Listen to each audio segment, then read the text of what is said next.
welcome to Thursday. Oh man, it's good to have you here. I got lots to tell you. Some stuff, did you ever have that thing where you just cannot believe how dumb people are, especially criminals? Well, if you really dig that kind of thing, I got a great show for you. I'm going to start, though, with the Brian Kohberger business, because I think we're getting a bit of a hint where he's going with his defense. And I think he made some headway today. Do I think he made enough headway? No, not at all. Not a chance. Not yet. Not yet. But he made some headway. You know that whole alibi, I was out stargazing?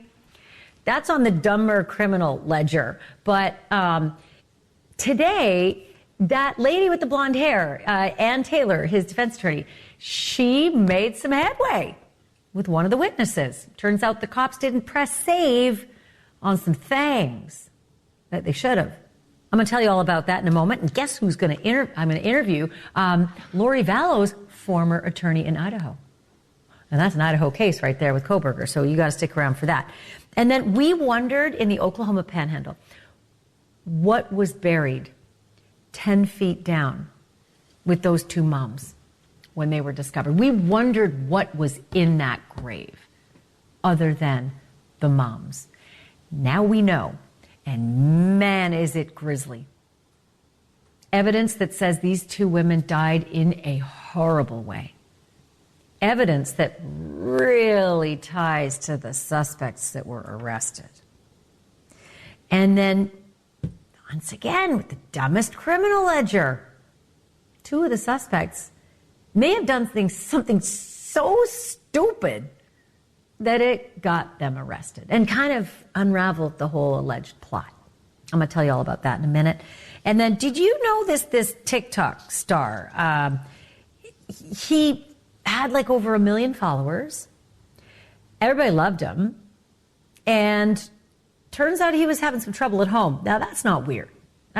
Lots of people are having trouble at home. You wouldn't know it.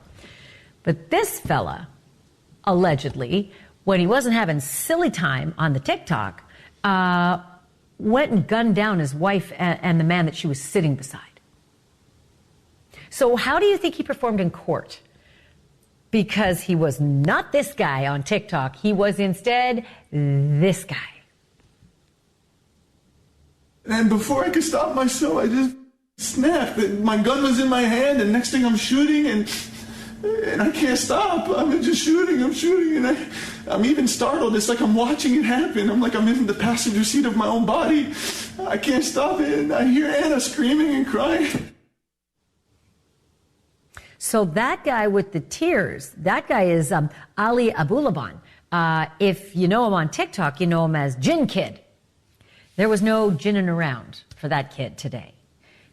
Is there something you don't see, though? Take a look at that picture. Was there something you didn't see? Because we saw something that wasn't there. And we've got an expert who's going to join us to outline all the important reasons why that thing that wasn't there is not good for Mr. Abulaban. Let's start here, okay?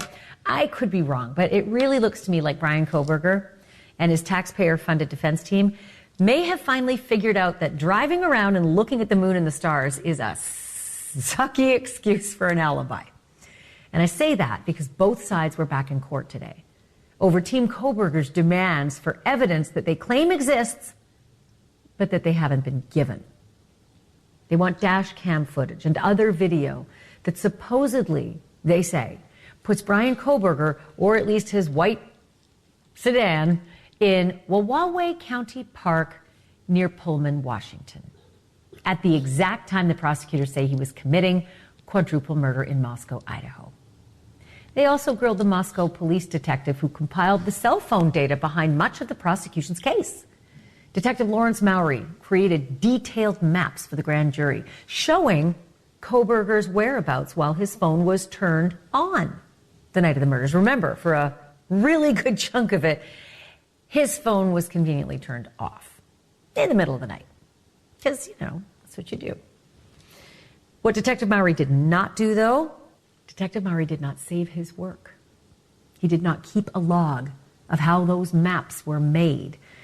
And Kohberger's lead attorney, Ann Taylor, she jumped on that, saying, there is now no way to tell how he reached his conclusions. Now, under cross-examination, Detective Mowry said, well, I could just make the maps again. But would a trial jury like that answer?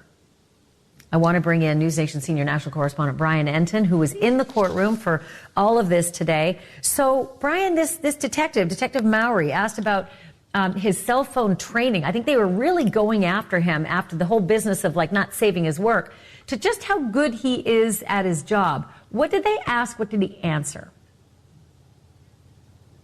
Yeah, she went after him throughout the entire hearing, Ashleigh, and part of that was going after the training, basically saying, wait a minute, how much training have you received here when it comes to this kind of cell phone technology and the pings and using the special system? And he basically said a couple of days, which was interesting. I mean, I've been told on background that, these detectives get a lot more informal training, that, the formal training is a couple of days, but they know a lot more than just a couple of days of work. But still, she went after him. I thought it was interesting, Ashleigh. I mean, you see this kind of thing a lot in a trial with a jury there. They're trying to poke holes in the police every little way that they can, the defense is. But I don't know that I've ever seen it quite like this at a pretrial hearing before. I thought that was pretty unique.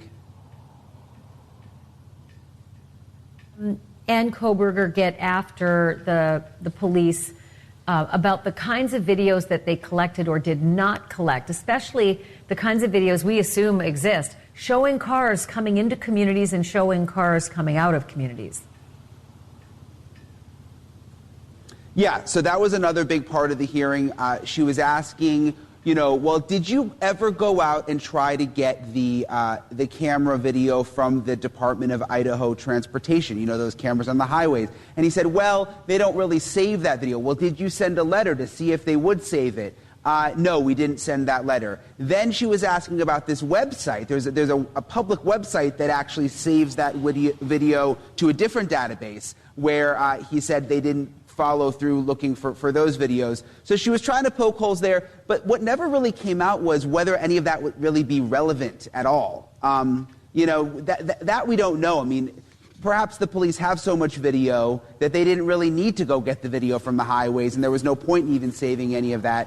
That part wasn't really discussed. So show me a little bit about the testimony, because I think they were allowing us to gather the clips. Especially from Detective Mowry, because the way it reads is that he's sort of a Keystone Cop, but I'm not so sure that's what it felt like or what the tape will tell. Set that up for me. Yeah, so we've now got the camera in the courtroom. Granted, it's not us controlling it. It's the court that has a camera, but we can hear and see what's going on. It's a distant view of Kohberger, but in a situation like this, and this is really the only second time we've had a witness on the stand at any of these pretrial hearings, but you could hear and see the witness, and she did grill him a bit about those cameras and whether they tried to save the video. Take a listen. During the course of your work, did you make contact with the Idaho Department of Transportation to talk about some of the cameras that cover main roads coming into and out of Moscow? Yes. And did you attempt to make preservation of any items? Yeah. What items did you want preserved? I was trying to see if they had saved video or still images from those files. What did you learn? That they do not retain those. Did you, when you say they do not retain those, do you mean they don't retain videos or pictures or both? Both. What do you recognize that exhibit? So these are emails that I was trying to find some kind of contact information for windy.com, a website that does weather-related information, as well as has some links to images from cameras that are covering the highway. And did you learn that you could have some still shots preserved? I did. Did you have some still shots preserved? I did not. Yeah, so basically he was saying, Ashleigh, that he didn't have the still shots preserved, but again, maybe that was for good reason. I mean, maybe they weren't relevant. Maybe they weren't important to the case. Maybe they, didn't go towards the prosecution of Brian Kohberger. So we don't know the full story there about why he didn't preserve them, but he clearly didn't, and that came out today in court. Yeah, listen, a defense attorney is just trying to create any itty-bitty bit of, reasonable doubt. Yeah. Whether it's enough for a jury, that remains to be seen. And we're not at the trial where it's a big mountain of evidence they're going to have to deal with. So the other issue is I thought that they were all, like prosecutors would be poring over every single cell phone record of Brian Kohberger. And maybe they were, but it seems to me that it kind of came as a surprise that some of his cell phone records even existed. What was that about? Yeah, I found this to be the most interesting part of the hearing, Ash. It came out through this detective that just yesterday, the day before the hearing, he came across some of this cell phone data that hadn't been discovered before and hadn't been formally put into a police report. So he put together a police report just yesterday, the day before the hearing, knowing that he had to come today because the defense had these questions about not getting certain evidence. And she called him out on that. She said, wait a minute. And she kept bringing it up. It was just yesterday that you just found this and you just wrote this report. I mean, that was not a good look for Moscow police. But then again, I go back to my point. We don't know what that data was. It could just be a huge nothing burger, and that's why they didn't even look at it to begin with. We don't know the answer to that. All right, so we've got him back in court, I think, May 30th. What's that one about? Yeah, so 1 week from today, they're going to be back. This is going to be another hearing. This one, we believe, will focus on the investigative genetic genealogy. They're going to have a couple of experts there. Defense is obviously trying to get that thrown out. That all connects Kohberger back to the DNA on the knife sheath.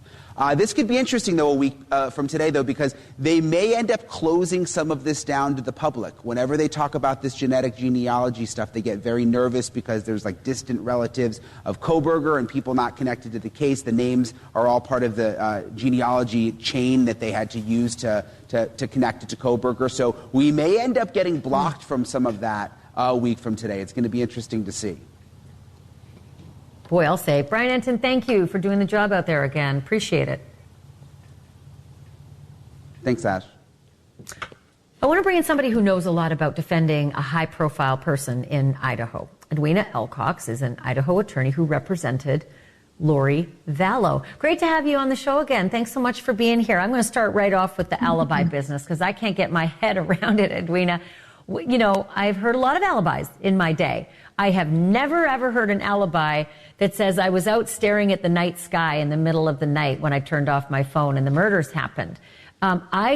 Correct me if I'm wrong, I thought alibis had to be something that proved you were somewhere other than the murders. That is sure difficult as alibis come, right? We want somebody else to be like, yeah, this person was not here. They did not do this. It's problematic as alibis come. There's no ifs, ands, or buts about that. How could they even call it an alibi? That's, I think, where I got stuck. Maybe I just don't know the, legal code around this, but I thought an alibi literally had to be, I was with Dave, or I was at that party and there's me on video, or I was at school, or there's somebody or something that sees me on camera in a place that proves I'm not where you say I was. Well, we take our clients as they come, and we take our alibis as they come. And I'm not going to beat around the bush on this one. This is a difficult alibi, right? There is, I'll say, from what has been put forth in the record, there is nothing to corroborate this. That is about as difficult as alibis come. There's no other way. Corroborating it with video that they claim may be missing is not helpful either. I mean, I love Ann Taylor. She's working as hard as she can with the she is. Steaming, she is doing a phenomenal job, but it's a difficult one. It is. Okay, so then here's something the detective admitted on the stand. Again, this isn't in front of a jury, but it all sort of goes towards the defense strategy. The defense had to, or the detective had to admit that he just discovered some of these cell phone records of Brian Kohberger yesterday. That's troublesome. That he didn't save his work while plotting points on a map for the grand jury. That he didn't ask to retain highway footage that, recycles if you don't ask to keep it. That, to me, is the most annoying one, because we could have maybe seen the white Elantra pulling out of, Moscow at that exact time. Is this problematic in the long run, or are these just the normal blips in the regular course of work over the, 2 years that it takes to work on a case? Oh my gosh, it's absolutely problematic, right? Like you said, one way or another, this could prove or disprove something. And it's like, why wouldn't you do that? These are simple investigative 101 tools. Why wouldn't you do that? And maybe it's helpful to the defense, and maybe it's incredibly problematic. But why wouldn't you do that? And to come to the stand when you have this magnitude of a crime and have to be like, oh my gosh, I didn't do these basic investigative detective steps and have to explain that away. I mean, it is beyond problematic to me, because it could be incredibly exculpatory or being a defense attorney, it's a conversation you have to have with your client that's like, gosh, they have this video evidence that is not favorable to you. You know what else, Edwina? It seems to be in this day and age that the very first thing, other than processing the exact crime scene around you and collecting up the fingerprints and the footprints and the blood, right? Other than that, the very first thing you do in detective work is go get all of the digital evidence, the cameras that will recycle either the next day or the next week, because we've just known that for a long time, that you would literally fan out and say every single business on the way into town, on the way out of town, and every street surrounding, this murder scene. It just kind of defies logic that wasn't the number one thing you do in the middle of the night, looking for the car that came in at 2 a.m. and left at 4 a.m. or somewhere around there. I could not agree with you. I came in at around 4 a.m. It arrives in Moscow and leaves 4:45. That sort of thing. It just seems like there's not a lot of cars at that time. I could not agree. I can't wait to have you back. You are you got to keep your phone at the ready for us, because being from Idaho, you know a lot that we don't know. And thanks for doing this tonight. Thank you. Appreciate you. Edwina Elcox joining us live, and still to come, a flood of brand new details in the Oklahoma Panhandle murders. Details that Grandma Tiffany and company really did not want us to know about. We now know exactly what police found near the bodies of those two moms, and what Grandma did soon after the killings that may have helped expose the entire alleged plot. That story's next.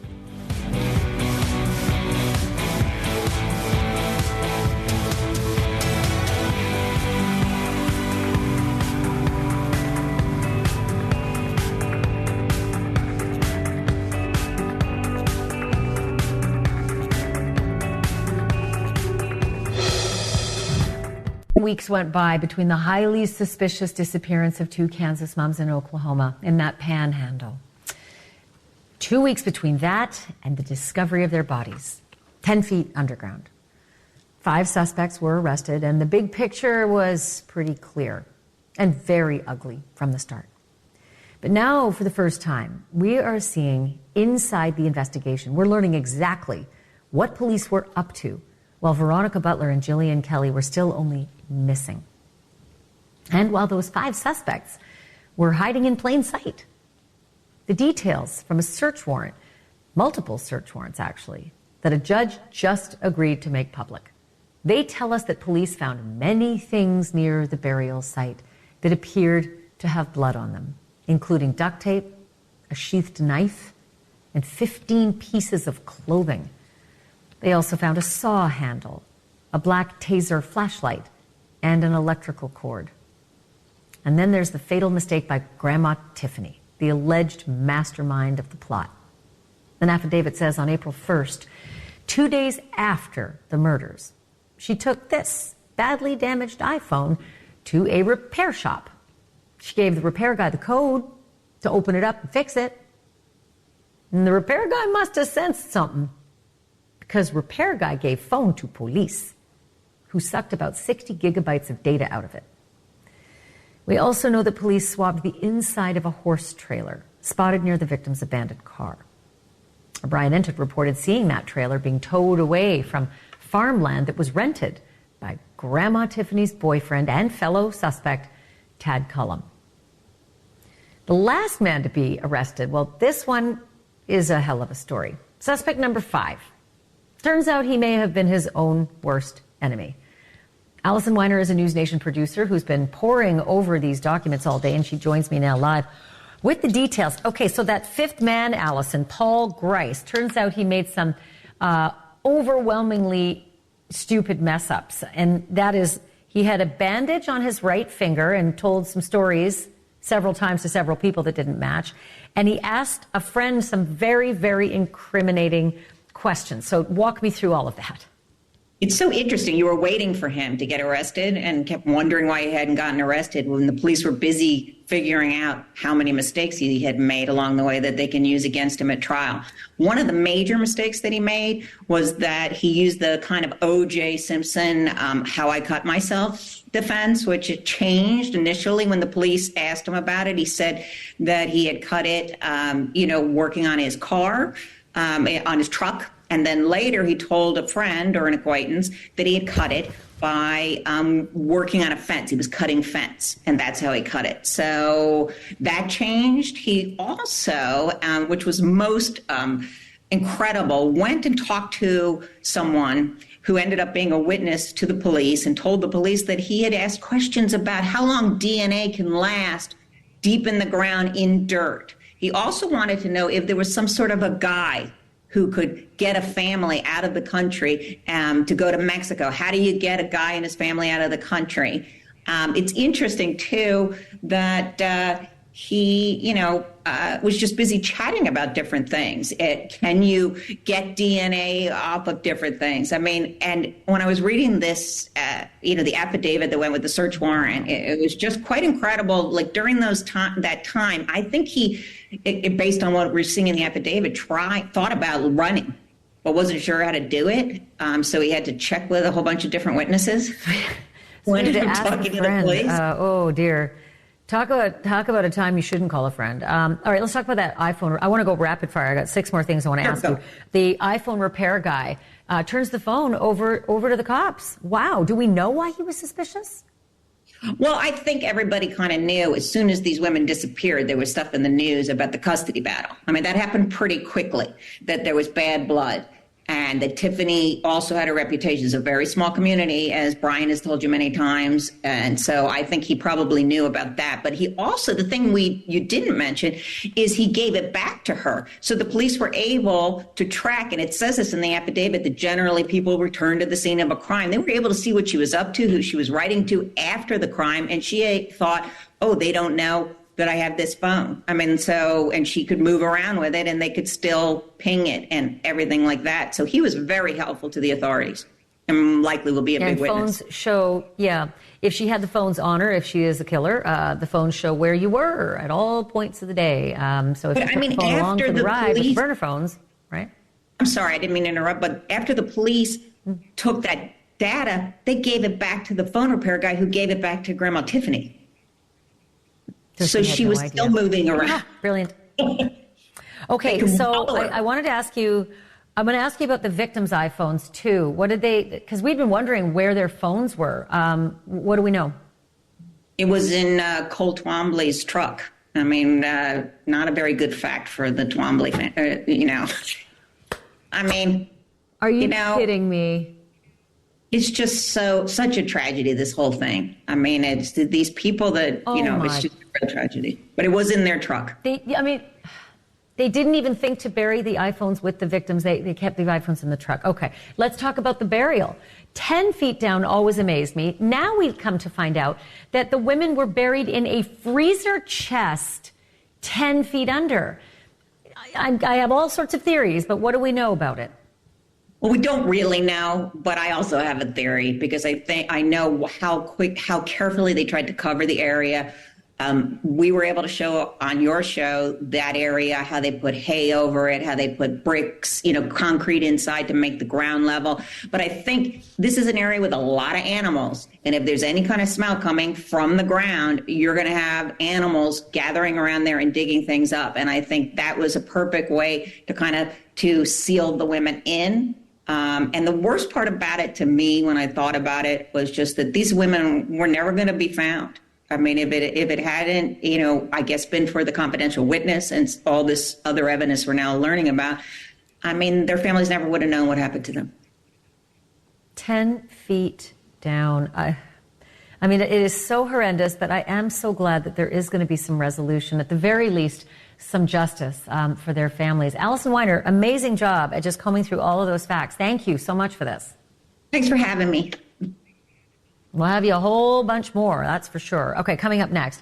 Britney's making waves again, but this time it's actual waves on a beach in a not safe for work Instagram post, and that's just the beginning. After a break, the man who makes it his business to know everybody's business, Perez Hilton himself, joins me live. And also coming up, an accused double murderer takes the stand in his own defense, telling the jury, yeah, I pulled the trigger. Take a look. I couldn't take it. I couldn't take the betrayal. I couldn't believe that she could do that to me. And I don't even remember shooting Anna. I just remember running back to the front door, and I grabbed the door handle, and then it hit me. I'm like, did that just happen? Yeah, it did. He's talking about the moment he shot dead his wife and a man sitting next to her, allegedly, even though he's pretty much admitting it. Why is he sharing so many graphic details to a jury deciding his fate? What's to gain from the long emotional confession under oath? And should we read anything into the accused killer's body language on the stand? Like, what's missing here? It has done people in before. Stories next.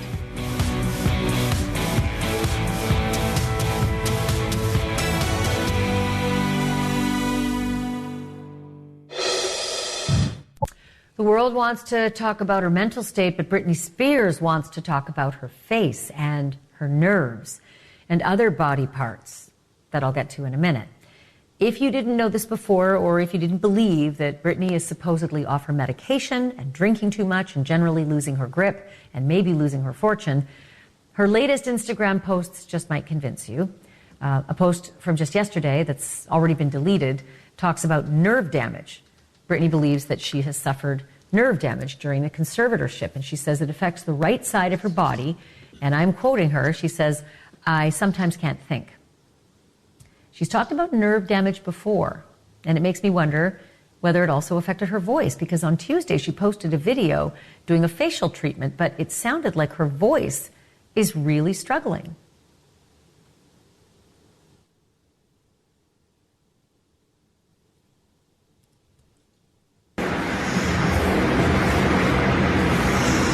Okay, so these are the three main things that I've been using the past couple of months for my face that I feel like have completely changed my life. Number one is a teen roller. It's like, honestly, you put it in the refrigerator and it makes your eyes like pop so big. And you like, I woke up like this, but you really didn't. It's because of this. And it's really, really cool. And then there's this. It's very quick. You saw a little snippet of it a second ago. It's real quick and it's real naked. But Britney must have thought that it was too subtle, because she adds the caption, "Say hello to my ass." And when she posted it, it wasn't digitized like we did it. It was everything. It's not her first nude post, but this one was completely uncensored, and that's unusual. So for the 100th time, I ask, what is happening with Britney Spears? And who better to ask than Perez Hilton, because he's the go-to guy on celebrity news with millions of followers on X and Facebook and Instagram. He also hosts the Perez Hilton podcast. Good to have you back, Perez. Thanks for doing this. Every day it seems like there's something new that just is piling on. I don't even know where to go with this. I want to ask, are we there yet? But I'm not even sure that's appropriate, because I have felt we are there for the last year and a half. I'm going to share something that might shock you. I think that Britney's Instagram is healthy for her. it's a form of expression. You know, she is a performer and she doesn't get to be on the stage anymore. So making these videos is a way for her to entertain others and, more importantly, entertain herself. And so long as she's doing these things, she's not doing worse things. The voice, for example, is something that Britney's always done.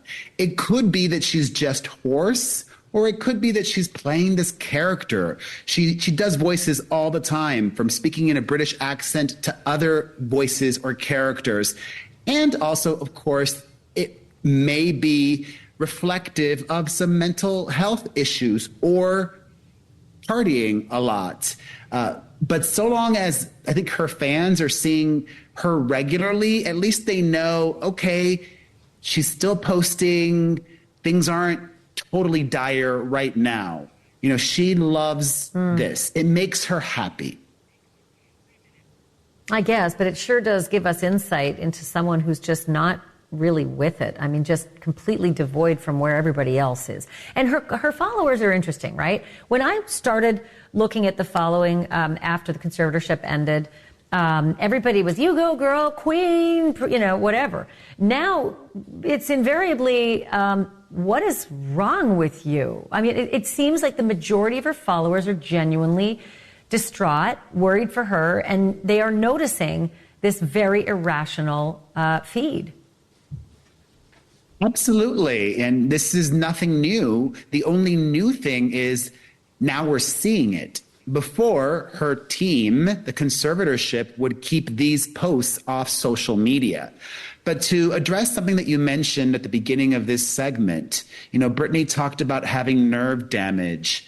She's said a lot of things, and I think we all need to look at what she says with a lens of compassion and a slightly critical eye. Just because Britney says she has nerve damage or this happened or the other happened, that's how she recalls things. It's not perhaps the truth. It may not be how it actually happened. Yeah, I mean, she mentioned the nerve damage about her numb hands and her ability to think. One last quick question. Why do you think she deleted the post? If she's so expressive, is someone deleting it for her, or do you think she actually does have second thoughts? Britney deletes posts all the time and even takes down her Instagram regularly. So it wouldn't surprise me if by tomorrow she takes another Instagram sabbatical, which might be a good thing for her, actually.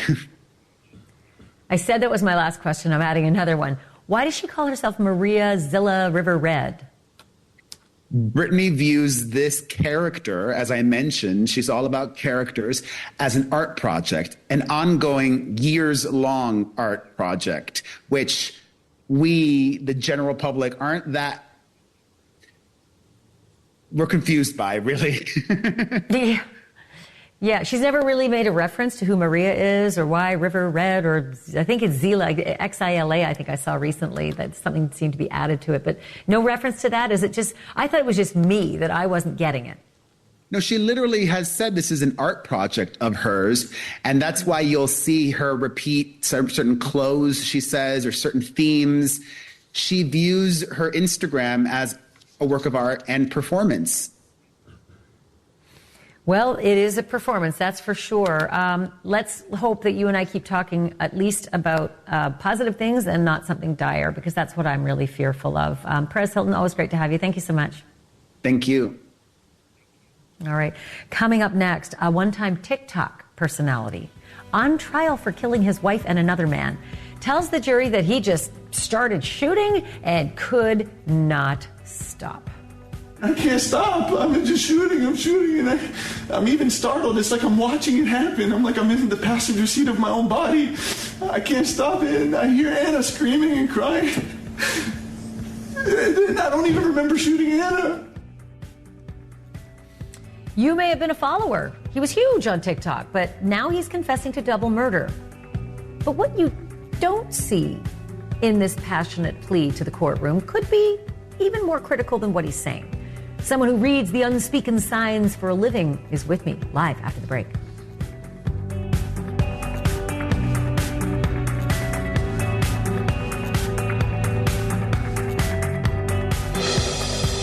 likely to reach adulthood. That's why vaccines matter so much. For 40 years, Rotary and partners have delivered vaccines globally. Like here and even here, in your neighborhood and around the world, Rotary is ensuring children grow up safe from preventable diseases. The Library of Congress invites you to visit the revamped Veterans History Project website, where firsthand accounts shared by U.S. military veterans are accessible to the public. Performing a search of the collection is easy. First, go to loc.gov/vets. Click Explore the Collections. Scroll down to Search the VHP Collections and click. Make sure you're searching this collection, and with simple keywords, you can find what you're looking for. Visit loc.gov/vets today. As a firefighter, my job was about saving lives. I never thought one day I would be fighting for mine. After spending his career answering the call to save others, Ken was diagnosed with ALS. Now he's facing his biggest battle, for more time. For 70 years, Muscular Dystrophy Association has been helping people live longer and more independent lives. I wouldn't be living as good of a life with ALS if it wasn't for MDA. Learn more at mda.org. This summer, the Games will bring us together to celebrate our nation's athletes, their sacrifices, resilience, and unwavering passion. Because at the U.S. Center for Safe Sport, we believe athletes are defined by their journey, not the medals they win. And creating a safer stage for all levels of competition is our priority, from the practice fields in your town to the podium in Paris. Join the movement to end abuse at uscenterforsafesport.org. Part of your job description, and we're here to help with professional-grade supplies plus same-day pickup and next-day delivery on most orders. Call, clickgrainger.com, or just stop by. Grainger, for the ones who get it done. A guy who used to have more than 1 million followers is out of the social media game for a while. Actually, maybe for good. It all depends on how things go in his double murder trial. You know how that is. Gin Kid, that was his TikTok handle when he was doing this. He actually built a giant following with silly little videos impersonating movie stars and stuff. His real name is Ashleigh Banfield, and prosecutors say in October of 2021, he used a listening device to track his estranged wife. And then they say he barged in on her in the company of another man, just sitting together. And for that infraction of sitting with another man, he shot them both dead. That's what the allegation is. But he's not denying a word of it. In fact, yesterday he did this. He got on the witness stand, supposedly in his own defense, and he told the jury exactly what happened, second by second, shot by shot, the day he found his estranged wife, Anna, again, estranged wife, sitting with that man. Well, at first, I saw Anna. I couldn't see who the man was because she was kind of leaning forward a little bit to see who's at the front door. So I see Anna, and then the man leans his head forward. He leans his head forward, his eyebrows arched. I immediately identify him as Ray, and he goes, like, what's up? I was trying to believe her. I was trying to believe that she wasn't cheating on me, that she would let me fix this and take the betrayal. I couldn't believe that she could do that to me, to our daughter. And then before I could stop myself, I just snapped. My gun was in my hand, and next thing I'm shooting, and I can't stop. I'm just shooting, and I'm even startled. It's like I'm watching it happen. I'm like I'm in the passenger seat of my own body. I can't stop it, and I hear Anna screaming and crying. And I don't even remember shooting Anna. I just remember running back to the front door, and I grabbed the door handle, and then it hit me. I'm like, did that just happen? And I turn around, and I see Anna leaning forward, and there's blood. And I'm like, Anna. I couldn't believe I did that.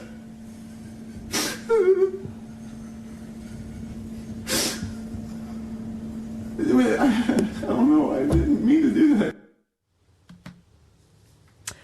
I just effing snapped. I was in the passenger seat of my own body. I mean, I didn't mean to do it. Those are the shooter's own words, allegedly. But what else was he saying there without actually saying a thing? Let's bring in Scott Rouse. behavior analyst, body language expert. He's trained alongside the FBI, the Secret Service, U.S. military intelligence, and the Department of Defense. So, Scott, what do you see in that little piece of testimony? Quite often what we're looking for are the things that are missing. And here, nothing's missing that should be there for someone who's feeling grief or sadness or sorrow for what they've done. I think this guy feels bad for what happened. One of the main things we saw were the tears. Usually that's pretty hard to conjure up a good set of tears. And then when they're fake tears, if they do get one, they'll let it drip all the way down so everybody can see it. Not this guy. And then when they wipe away that fake tear, they'll do it with this part of their hand. They'll do that. But not this guy. He's putting his palms in his eyes and everything. So he doesn't look very eloquent as he's doing this, as he's delivering this information. Everything is as it should be. His illustrators, when he's the points he's making, when you illustrate, that's your brain emphasizing specific words or phrases, like I did just then, specific words or phrases. His are right on the money. Every time he illustrates, he hits a point right where it should. Everything looks like it should for this guy to be being honest and feeling bad about what he's done. I did not expect you to say this. I did not expect this at all. I thought you were going to tear it to ribbons. So you're way better at this than I am. But, I was so curious about the detail. He went into such detail of the victim's arched eyebrows, and then he dramatically repeated his wife's name so many times. He dropped a whole bunch of F-bombs. And I wonder, what that says and then what it says to a jury. Well, what's happening there is he's actually walking back through this. He's traveling back through this event as he's going along. So he's reliving it as he's telling it, in other words. And for the jury, I think he knows he's in a position where he's not going to get out of it. And so trying to convince somebody he's innocent is not going to happen. So I don't think that's a concern of his at this point, really. It should be, I would think. But it's not. He's just telling you what happened, and he's going through it step by step and telling you exactly what he saw and exactly what happened. You don't see this very often, but when you do, and it's just clean and clear, it's obvious that he really means that. So amazing. I wonder what effect it'll have. Maybe on the judge, maybe in sentencing. Who knows? But I don't think he's going to get away with this because he's just basically given it all up. But Scott Rouse, thank you. I always love you. Totally shocked me and surprised me, so I can't wait for your next visit. Sorry. Oh, thanks so much. It's a good thing. It's a good thing. Coming up next, the list of people is growing. Those who know and who love Micah Miller, and they refuse to believe that she took her own life in a North Carolina state park. One of Micah's closest friends speaks exclusively to NewsNation about her conversation with the pastor's wife just hours before she died. And Micah's friend, like her family, wants more answers. Details next. Are not buying the evidence in North Carolina tonight. Evidence that the troubled wife of an abusive pastor there took her life in a state park just hours after buying a gun by herself. Micah Miller's family had questioned the police version of events since the very beginning. And tonight, in an exclusive interview with NewsNation, one of Micah's closest friends says she also does not buy it when investigators insist that Micah died by suicide. Angela Clark says the facts just don't add up. I mean, none of it makes sense. She dressed for work, and she was scared. I don't understand. When I see the footage from the pawn shop, I see a Micah who has been crying a lot. Not buying it. I'm not buying it. What do you want the FBI to know, or what do you want authorities to look at? I think there's a lot of information there, and I think they need to dig a little bit more. I mean, obviously, my last text with her was at 9:19 on Friday night. We were talking about her car payment and her coming to church. Angela describes her friend Micah as being scared to get out of her marriage, but getting it together and looking forward to the next time they would see each other, which would have been the Sunday after Micah died. That is it for me tonight, but I want to leave you with a really pretty picture. It's a full moon over New York, and I don't know, the camera is just really, really good. So there you go. You're welcome. Stay tuned. Cuomo's next.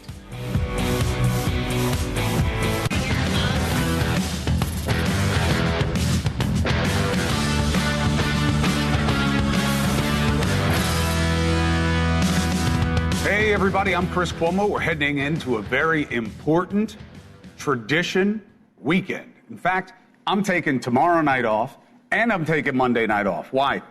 Because tradition matters. Tradition matters.